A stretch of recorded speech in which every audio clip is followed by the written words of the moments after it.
Right news details. పాకిస్తాన్లో red alert కొనసాగుతోంది. ప్రార్థన అనంతరం దాడులు జరిగే అవకాశం ఉందని చెప్పేసి ఇటు ఇంటెలిజెన్స్ నుండి కూడా పూర్తి స్థాయిలో సమాచారం అందింది. దీనికి సంబంధించి ఆర్మీ అలర్ట్ అయిపోయింది. ఇక ప్రార్థనా స్థలాలు, మసీదుల ప్రాంతంలో కూడా భారీగా కూడా మోహరించారు పోలీసులు.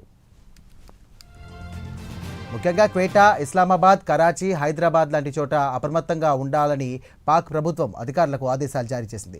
అధికార భవనాలు, అమెరికా కన్సల్టేట్ లాంటి ప్రదేశాల్లో కూడా భారీగా పోలీసులు మోహరించారు. నిరసనకారులతో పాటు ఉగ్రవాదులు కూడా దాడులు చేసే అవకాశం ఉందని ఈ సందర్భంగా పాక్ ప్రభుత్వం హెచ్చరికలు జారీ చేసింది. పాకిస్తాన్లో ఉద్రికలు మొదలైనప్పటి నుండి ఇక దాదాపుగా 23 మంది పాక్ పౌరులు మరణించారు. ఇందులో అమెరికా ఆర్మీ కాల్పుల్లోనే ఏకంగా 13 మంది వరకు మరణించారు.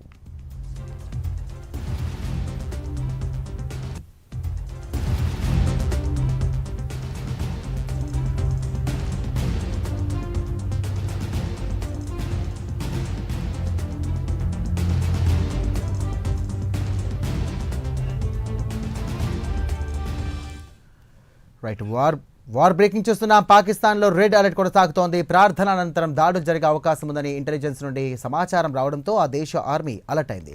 ప్రార్థనా స్థలాలు, మసీదుల ప్రాంతంలో భారీగా మోహరించారు. ముఖ్యంగా క్వేటా, అలాగే ఇస్లామాబాద్, కరాచీ, హైదరాబాద్ లాంటి చోట్ల అప్రమత్తంగా ఉండాలని పాక్ సర్కార్ అధికారులకు ఆదేశాలు జారీ చేసింది. అధికార భవనాలు, అమెరికా కన్సులేట్ లాంటి ప్రదేశాల్లో భారీగా పోలీసులను మోహరించారు. నిరసనకారులతో పాటు ఉగ్రవాదులు కూడా దాడులు చేసే అవకాశం ఉందని పాక్ సర్కార్ హెచ్చరికలు జారీ చేసింది. పాకిస్తాన్లో ఉద్రిక్తలు మొదలైనప్పటి నుండి కూడా దాదాపుగా 23 మంది పాక్ పౌరులు మరణించారు. అందులో భాగంగా అమెరికా ఆర్మీ కాల్పుల్లోనే ఏకంగా 13 మంది వరకు కూడా మరణించారు.